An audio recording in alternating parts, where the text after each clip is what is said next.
Who doesn't love the brilliant channel that is Jubilee? And on top of that, who doesn't love their super popular series, Surrounded? Guys, this is Common Sense, right? And today we're breaking down one of the debates that Officer Tatum had on the Jubilee Surrounded series, 1 black conservative versus 20 black liberals. Here we are in the video. I thought this was a very interesting debate that was brought up, and this is actually one of the instances I don't think Tate did a very good job at answering this lady's questions. So I was going to come in and actually give my take and breakdown of this debate and how it went kind of sideways for Officer Tatum. I think this was one of the L's he took in this video, to be quite honest with you. But enough with the prittle prattle. Let's get into the video.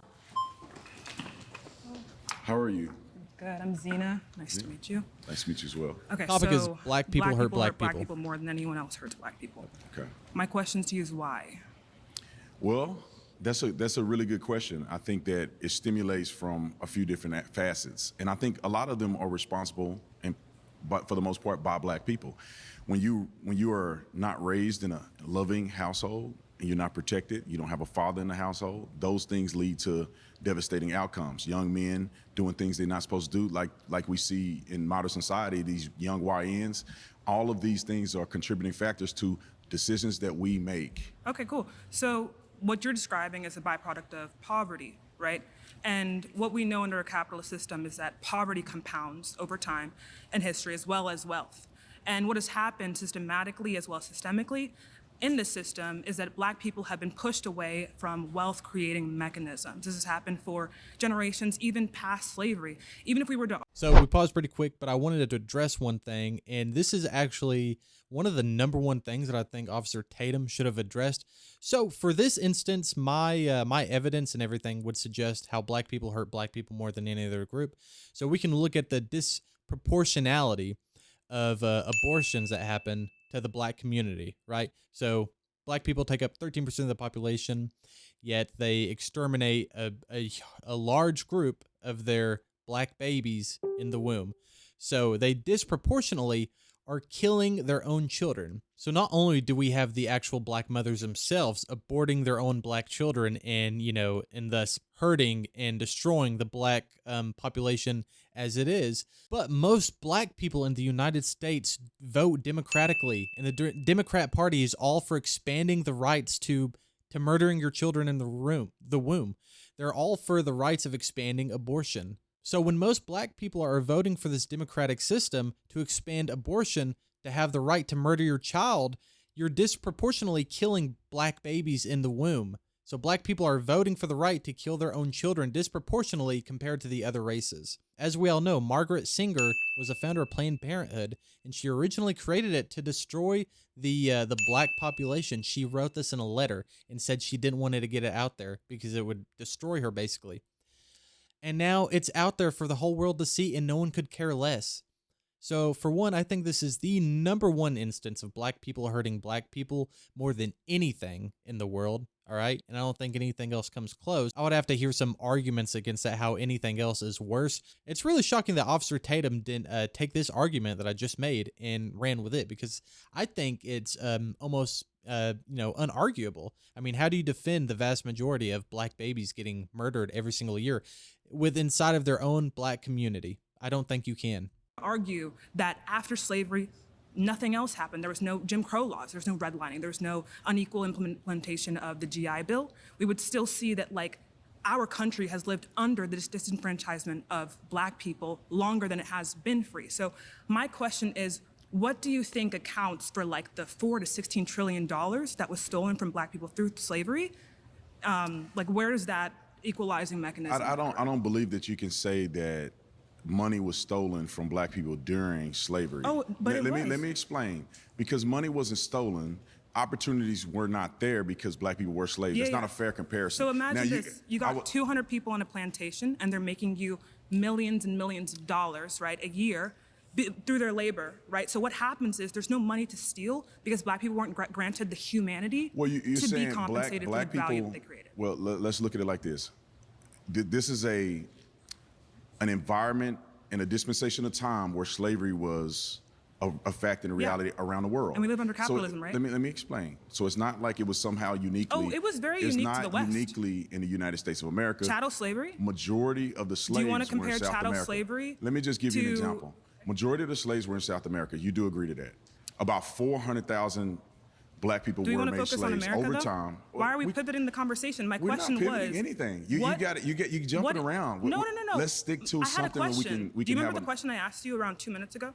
I asked you this. I feel like you want to be confrontational more than you want to get to the bottom of I a don't- conversation. You're saying it's unfortunate that that's the way that you feel about how I'm trying to approach a question. We need to stick to a What's point. the Are you saying equalizing mechanism? $4 to $16 trillion, right, was the revenue that was created through the unpaid labor that came from chattel slavery. In my opinion, you cannot judge slavery and act as if black people even had a fair chance in the first place. That's what I'm talking about here. Let me explain. We need to talk in terms of after slavery was abolished, what opportunities were presented to black people. If we do that, we cut out around 2/3 of the story, right? So what I told you before, right? We live under capitalism, and if we live under capitalism, what we know is a couple things.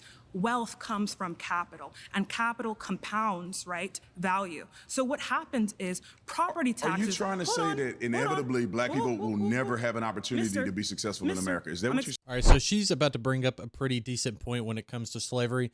And honestly, just pay attention to Officer Tatum. I truly think that Officer Tatum pivots and he moves away and he doesn't really answer this question to a good degree like I think he should have. So she's going to bring the conversation. She's going to bring it about generational wealth that black people unfortunately didn't have because they were slaves. Generational wealth across generations and generations. Black people didn't have that same luxury because for years they were slaves. Obviously, they couldn't generate wealth over the years. All right, Officer Tatum is trying to bring it to like right now. Right now, what can you do as a black person that a white person can't do? She's not even talking about that. She's not even arguing that. But she does raise a good question about the generational wealth that black people didn't really get, because this lady is not arguing that black people can't do anything today that white people can. She's arguing that, well, what about, the two-thirds of the story of when they were slaves and they weren't able to get that generational wealth that other people got. If you guys have watched this far, just a reminder, we do post every single day on the channel. We do debate breakdown, political analysis, and go over the news and everything that's going on in the world currently. So consider liking and subscribe to the channel if you enjoy content just like this. Now back to the video. Something really, really crucial here that will help you answer that? Because I think we'll be on the same You can't interrupt platform. me when we're not having the same conversation. I'm trying to get to a point where we can have a real discussion. If it is the case that property taxes, right, fund our school systems, build them up, okay, and we see redlining literally labeled neighborhoods where black people were living as full of inharmonious racial groups to the point where they couldn't get the mortgage, right? This was 60 years ago? Grandparents, parents, right, who experienced that inability to have a home. 2/3 of the middle class gets their generational wealth from properties. Where's this equalizing mechanism? Why do you expect there to be a similar playing field? Okay, I think we're going to go in circles if we go back in time. What mechanism? Oh, we got to. I'm saying that we're going to get to a standstill. What mechanisms are in place today that prevent you from having the same financial success as anybody else in this country? Does inheritance exist under capitalism? I'm asking you to answer this question. Because I've asked two questions now that were ignored. What mechanism in place currently prevents you from being financially successful as anybody else in this country? The continuity of private property, right? So I'm answering the question. Are you not allowed to own property? That's not the question here. It's who had access to property. No, we know. Let's put it this way, because we're going to get into an argument in circles. I don't think it's going in circles. I think you're not answering the question. Here's the thing that we can agree on. I asked two questions. Let me say, this is the thing that we can agree on.